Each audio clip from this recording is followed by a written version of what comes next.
یادی دامەزراندنی یەکێک لە ڕێکخراوە گەورەکانی هەرێمی کوردستانتان پێناسییان قسەباسی لەسەرەکەم ئەویش یادی دامەزرانی ڕێکخراوی ناڵپارێزی کوردستانەکە یەکێکە لەو ڕێکخراوانی لە ساڵی 1992 لەم ڕۆژەدا دەستی کردو بە کار و چالاکیەکانی لێرە و لەو سەردەمە بە سەرپەرشتی خاتوویێر و ئیبراهیم ئەحمەد کار لەسەرم ڕێکخراوە کراوە ماندوونە ناسانە خۆبەخشانە بێلایەنانە بەبێ جیاوازی ڕەگەزی و نەژادی و ئاین و بوونەتەوە بە بەردەوامی خزمەتی کردو بۆ مناڵی هەرێمی کوردستان لە هەموو شار و شارۆچکەکان و دەیەکان بەبێ هیچ جیاوازیەک کاریان کردووە لەسەر منداڵانی بێسەرپەرشت منداڵانی نەخۆشوە و منداڵانی کە پێویستیان بە لایەنی پەروەردەیە لایەنی تەندروستیە لایەنی ئابوووریە لایەنی کۆمەڵایەتیە کوی ئەو بابەتانەی کە لە با بڵین پەیڕۆ پرۆگرامی ڕێکخراوەکەیە هەیە لە ساڵی 1992 بۆ ماوەی 30 ساڵ حتا ئێستا بەردەوام و بە هیواین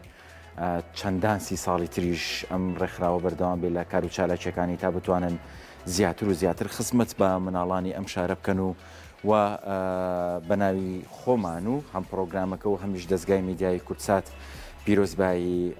یادی دامەزراندنی ڕێکخراوی ناڵپارێزی کوردستان لە سەرجەم ئەندامان و بەڕێوەبەران و بە تایبەت لە خاتووهێر و ئیبراهیم ئەحمەدەکەین کە لە سەرەتاوە سەرپەرشتیەمەی کردو هەتا ئێستا و سەرپەرشتیارانی ئێستا و کەسانی کە تێیدا ماندوونە ناسن و زۆرێک لە کارمەندانی زیاتر لە 25 ساڵی شەبێ بە بەردەوامی خزمەتیان کردووە بەم ڕێکخراوە خۆشەویستە بە هیواین لەمە دوهاش هەوڵی زیاتر بن و هەروکو بینیشتان کە ئێستا بە یارمەتی خوبات تاڵەبانی دیاربووکە ئەمڕۆ ئەو نەخۆشخانەی ڕاگەنرا کە تایبەت و دڵی منداڵان بۆ زیاتر چارەسەرکردن و مناڵپارێزی کوردستان ڕۆڵی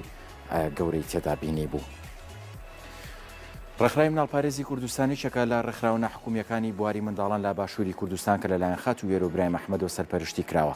ڕێکخراوی مناڵپارێزی کوردستان ئامانجی دابینکردنی هۆیەکانی ژیان و پارێزگاری و خۆراک و چاودێری تەندروستی و پەروەردەی بنەڕەتیە بۆ گشت منداڵان بێ گوێدانە لایەنی ڕەگەز و نەژاد. ڕاستەوخۆ و ناڕاستەوخۆ بۆ داهاتوویکی چاکتر بۆ گشت منداڵان کار دەکەن و بەڕێبازێکی ئەوتۆ کە گشت لایەنەکانی ژیانی خێزانی و پەروەردەی و کۆمەڵایەتی و دەرونی و تەندروستی و باری ئابووریان لەخۆ بگرێت.